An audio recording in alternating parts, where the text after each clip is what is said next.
What's going on, everyone? John here from The Real Talk, back again with another review. And that is for First Man, which was directed by Damien Chazelle, starring Ryan Gosling and Clarke. Now, this movie was hailed by me as my most anticipated film right after Avengers of this year because of the director, Damien Chazelle. His past two films, Whiplash and La La Land, have been some of the best movies in the past few years, at least in my opinion. And one of them inspired me to actually finally start this YouTube channel. So, with that being said, and him reteaming back up with Gosling, that's why I was so anticipated to see what they do, especially with this story of Neil Armstrong and getting to the moon and all that stuff. I'm always a sucker for a good story like that, a good space adventure story. And that's exactly what I got. It didn't quite, exceed my expectations. I think it fulfilled my expectations I had going in. So that's a good thing. I do have just one negative, which I'll get out of the way right now. Again, no spoilers for this review, guys. I feel like they try to do some attempts to make us connect with Neil in the things he's going through, and I feel like a lot of times it fell flat for me. Like a lot of times there was situations that Neil was going through, experiences and stuff like that, and we as the audience members were supposed to feel a certain way. And I feel like I wasn't quite there. Obviously I was bummed out over the situations that were going on and stuff. And I don't wish them upon anyone. It's just like, I don't know, I didn't feel that connection to him. I feel like Damien was trying to, make us feel no discredit to Ryan Gosling, which I can get into. That was my one negative, just that I didn't feel quite connected to Gosling or Neil in the movie. Going ahead with the performances, I thought Ryan Gosling did a fantastic job. He always does great work. Not one of his best performances, but then again, I'm not gonna say this was one of his weakest either. But I just don't feel like he should be up there in the race for best actor right now.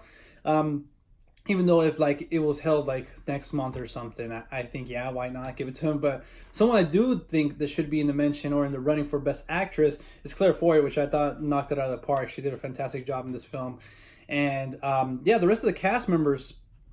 I had no idea that we're gonna be in this film. Like I was just watching the movie. I was like, oh shit, it's Jason Clarke. Oh shit, it's Corey Stoll. Like I had no idea these guys were gonna be in the movie. I was like, what the hell?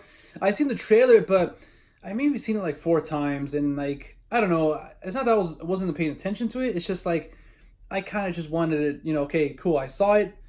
I don't want to revisit and like find out every detail. I want to just go into the movie. So I was surprised to see those guys and also Kyle Chandler. I remember seeing Kyle Chandler in this movie in the trailer. So I was expecting him, but not the other two guys.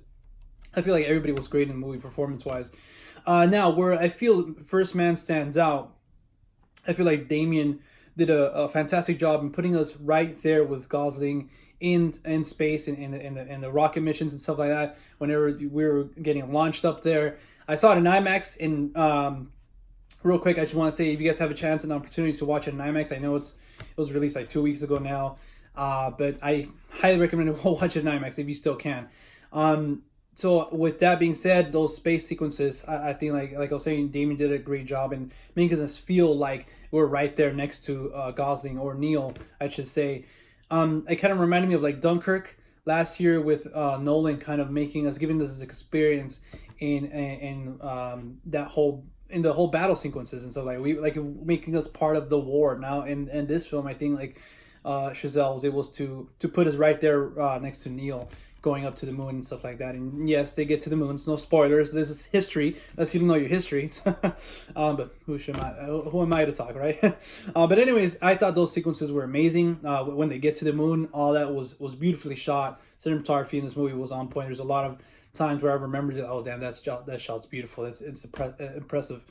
And just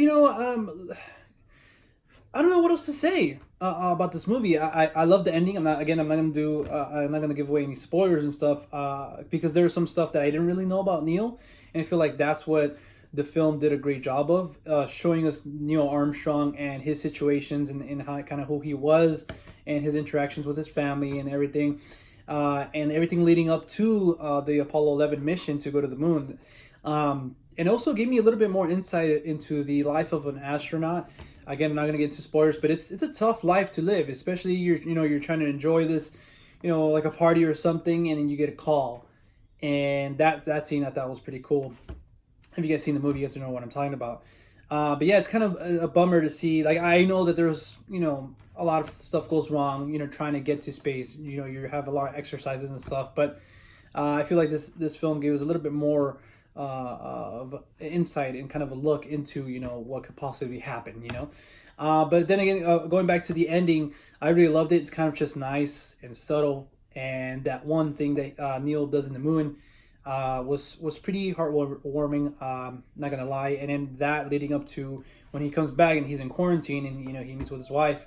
I thought that was a perfect way to that whole ending, that whole package ending was really great. So yeah, I don't know what else I can say about First Man. Those were my thoughts. Definitely met my expectations. Didn't quite exceed them like I wanted it to, but at least as long as my expectations were met, I think that's great. So yeah, highly recommend it if you guys can still have a chance to go watch it. I know we got Halloween this week and some other movies, so if you can still see it in IMAX, highly recommend to go check it out on IMAX. But yeah, guys, like I mentioned, I actually did go see Halloween, so hopefully expect a review within the next week. I'm going to do a special review with my co-host Audrey. I think that should be a lot of fun as well, so expect a Halloween review from both of us. But until then, guys, if you guys want to follow us outside of YouTube, you guys can at The Real Talk with 2Ks on Twitter and Instagram. You guys can also find us on Stardust, doing movie reactions, stuff like that, just at The Real Talk. Until next time, I'll see you at the movies. Peace.